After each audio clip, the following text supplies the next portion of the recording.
Melissa, taking a look at your stuff for this week. I see that you've gone into spline. I think a lot of my comments are probably stuff that you may already know, that you may already be working on. But I'll try to keep this brief. I feel like a lot of what I'm going to say just has to do with like pushing timing and making it a little snappier and a little less swimmier. So, you know, when this character enters, they seem to be maybe entering it just kind of like a consistent pace. Maybe you can show them a little faster in the beginning and then slowing down a little sooner just to get some texture in there. Unlike this head shake on the mom, like I said before, is like very even in its timing and spacing. And then even this turn, you know what I mean? Like the comic book starts to drop very slowly here and everything. But I assume that's just stuff that you haven't really gotten to polish or push or work on that timing. You know what I mean? But all the poses are holding up really well throughout all of this. And that, like, bringing the comic book down feels very even. And I think you know this already, but just in case, I'll walk through one of them where it's like the spacing on this hand. Like I can feel the spline.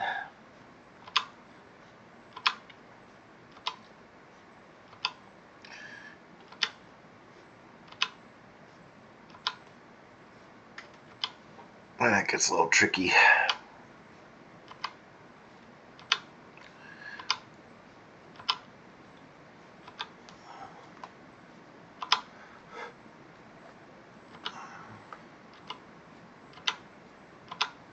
Yeah. So yeah, taking a look at it, you can see like how even it is throughout all of this. I'm sure it's just an area that you haven't gotten a chance to do, but just to say it, you know, maybe it can start coming down and we can like drag the hand back a little bit as we start to come down. And then this part, maybe we can like zip through the middle part much quicker and have it, the hand kind of bottom out into some sort of orientation like this earlier, you know. So maybe when we zip through the middle part quicker, we're getting to something like down here much sooner. You know, just giving it some texture, some variety, and the timing, just to be like, yeah. Anyways, that's kind of felt throughout. Like even on that kid's gesture forward, it feels very even, and it lacks like some sharpness and stuff. Oh, look at that.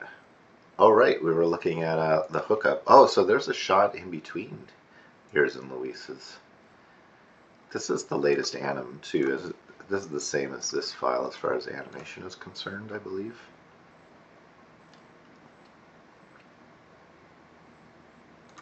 It looks the same. I hope it's the same. Let me make sure.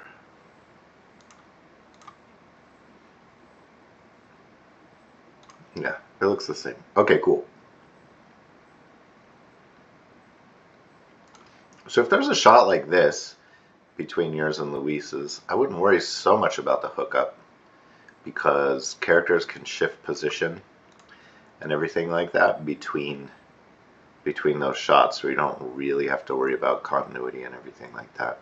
So I feel like it's a moot point for going between these two shots, but this is always a good exercise, and I really appreciate you including this as I asked, so that we can see like what works. Don't speak to me with that attitude. What would your father think? Dad loves superheroes. Alright, cool. Yeah, so don't worry about the hookup at all. I feel like it's fine here, and it works cutting to this kind of like POV here. So that's all working great. Yeah, I would just continue on your spline pass and keep, you know, pushing the timing, figure out where it looks a little too even, and figure out ways you can kind of make it zippier. And when I want to make timing zippier, it's figuring out like well, how do I delay the start of this maybe to have fewer frames so it like really like whoosh, through this move here? Or how do I add in some variation like I was saying here with like dragging the hand, dragging the comic book here? How long do I let that drag last? Like maybe, is it still dragging here? Maybe whatever it takes to make that action look kind of interesting and cool, you know?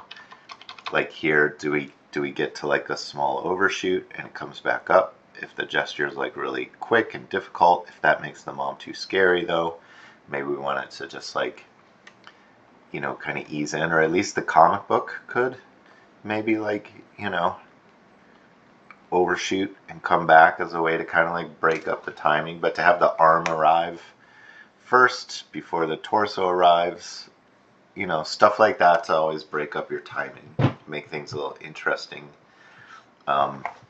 You know, favoring and ease in a little bit more, and then moving through the action and then favoring the ease out a little bit more. A lot of that stuff like really helps. This is not a good timing thing that I drew, but you get the idea. You get the idea. I know that you know what you're doing to, you know, so anyways, yeah, just focus on that. Push forward. Can't wait to see. Oh, yeah, can't wait to see it move forward. Cool. All right. See you in class.